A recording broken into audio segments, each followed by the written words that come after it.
It's 11:47 p.m. Your highlighter is dry on one side already, worn flat from 4 hours of dragging it across the same 3 chapters, and your eyes have stopped seeing the words as words. They're just shapes now, yellow shapes. You underline a sentence you've already underlined twice tonight because something in your body insists that underlining it a third time will make it stick. It won't. The energy drink connects to your laptop is the third one. Empty. Sweating a small ring onto a stack of index cards you made at 9 p.m. and haven't touched since. Your phone is face down, screen dark, because you read somewhere that this helps you focus, and for the first 40 minutes it did. Now it's just face down, a small ritual you perform to feel disciplined. You flip back 2 pages to check something you swear you just read, and there it is, the sentence you already know, except you don't actually know it. You recognize it. Recognition feels like knowledge. It isn't the same thing, and some part of you can feel that, even if you can't name it yet. This is the part nobody warns you about. The hours add up, the pages turn, the highlighter runs dry, and somewhere underneath all of it, a quiet, accurate, terrifying thought arrives uninvited. I have been doing this for hours, and I don't think I actually know any of it. You push the thought down. You keep reading. There's a name for what just happened to you, though you won't learn it tonight. You'll learn it years from now, sitting in a lecture hall, stunned, recognizing your own 11:47 p.m. from across a decade. Cognitive psychologists call it the fluency illusion.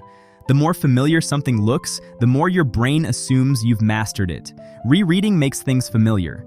Familiar feels like learned. It isn't. Familiarity is your brain recognizing a shape it has seen before.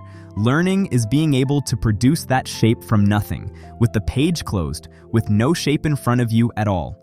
You don't know this yet. You just know your stomach has started to hurt. It's 12:30 a.m. now. You've moved to the floor, back against your bed frame, laptop balanced on your knees, because sitting at the desk started to feel like punishment. The apartment is quiet in the specific way late nights get quiet, that hush that makes a closing door 3 rooms away sound enormous. You open a new tab, you type the name of the exam into the search bar, then delete it because you already know what you'll find. Other people's panic dressed up as forum advice. It won't help. Your chest is tight, not dramatically, just present, a low hum under your ribs that wasn't there at 9 p.m. This is the part where your body starts doing something your mind hasn't agreed to yet. It's pulling resources away from the studying and putting them toward the fear. There's a reason for that, one researchers have actually measured. Working memory, the part of your brain that holds information while you use it, has a fixed amount of space. Anxiety takes up space in that same system. The more afraid you are of failing, the less room you have left to actually think. It's why people who clearly know the material can still blank on the exam. Not because the knowledge wasn't there, because the fear showed up and took the seat the knowledge was supposed to sit in. You don't know this yet either. You just know you've read the same paragraph 4 times and none of it landed. It's 1:15 a.m. You close the laptop for a second just to breathe, and in that gap, that small, unguarded second, the truth gets through. You are not going to pass this by reading more. You already knew that, somewhere under the highlighter and the empty cans and the index cards you made and abandoned. You knew it the way you know a lie the moment you finished telling it. What you've been doing for hours is recognition, not recall. You've been letting information wash over you instead of pulling it out of yourself.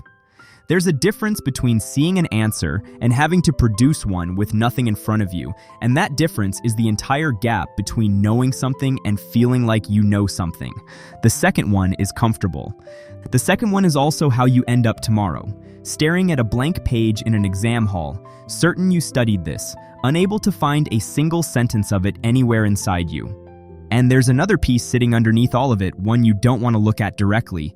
This isn't just tonight's problem. This is every chapter, crammed into one sitting, 3 nights before it's due, every single time.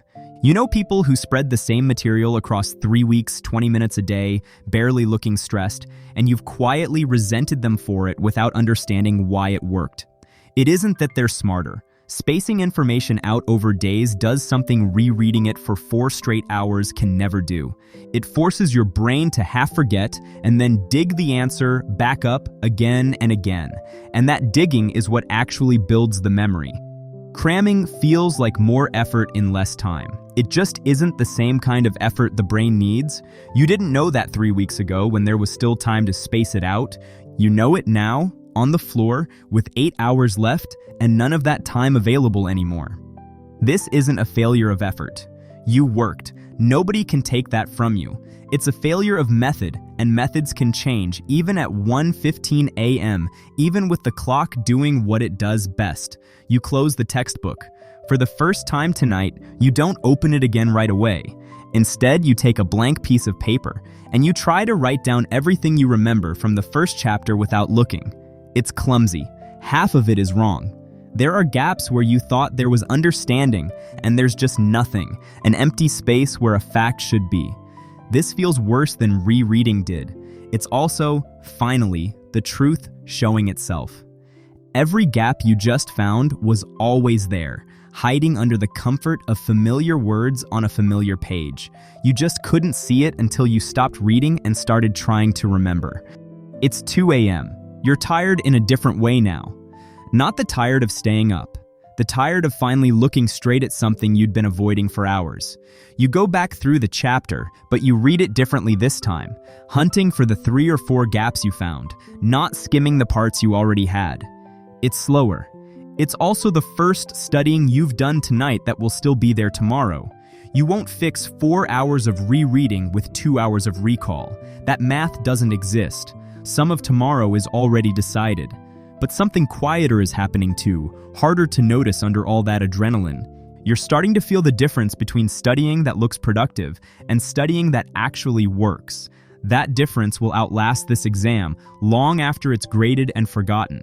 It'll be sitting there the next time you sit down at a desk at 9 p.m. with a highlighter and 4 chapters and a phone you turn face down out of habit.